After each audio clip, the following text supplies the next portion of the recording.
Tervist kõik hevimehed ja lihtsamad sorti melomaanid ja tere tulemast Terevisiooni leiutajate külla. Täna hommikul õpetame teile väga lihtsate võtetega, kuidas võluda teie muusikamasinast heli välja ka siis, kui kõlareid kodus ei ole, aga täiesti juhuslikult on olemas järgmine instrumentaarium. Kaarel, mida meil vaja läheb? Kõigepealt väga tähtis asi, peenikest basskraati. Basstraati, jah? Seda saab igast poest osta ja hea oleks see, kui see on väike lakikiht peal. Ja siis mingi asi, mis hakkaks sul heli edasi kandma, siis meie puhul on siin taldrikud. Soovitavalt veel kasutamata ilma söögikihita peal. Papptaldrikud on väga head, juba portselan taldrikud on natuke liiga rasked.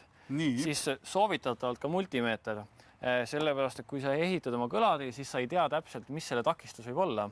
Ja sa võid kogemata oma võimendi läbi põletada. Ja võimendist rääkides sul on võimendid ka tarvis, sellepärast, et... Aga see on igal hevimehel olemas alati. Nii.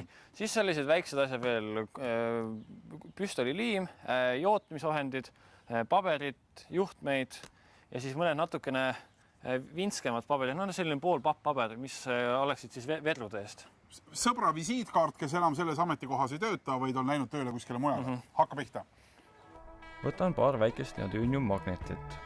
Võib kasutada ka tavalisi magneteid, peaasi, et need oleksid silindrikujulised.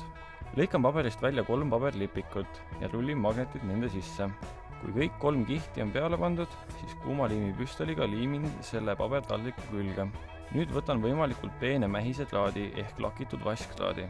Kinnitan ühe traadi otsa teibiga taldriku ääre külge, et see pärast oleks hõlpsasti kättesaadav. Hakkan traati kerima ümber liimitud silindri.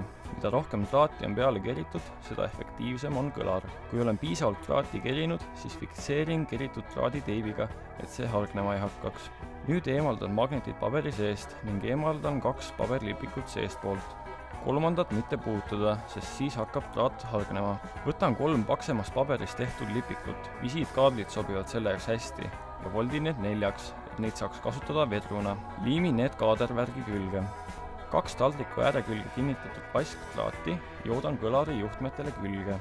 See annab kõlarile suurema liikumisvabaduse ja tagab selle, et elektrivool kõlarisse jõuaks.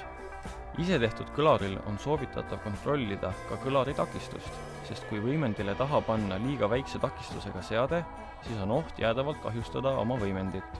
Nüüd on vaid tarvis magnetitega taldrik aluseks panna ja teine taldrik peale panna, nii et magnetid läheksid sama silindri sisse, kus need enne välja võtsin. Ülemine osa peab vabalt vetruma, et kõlar töötaks. Nüüd on vaid tarvis heli põhja keerata ja rock and roll.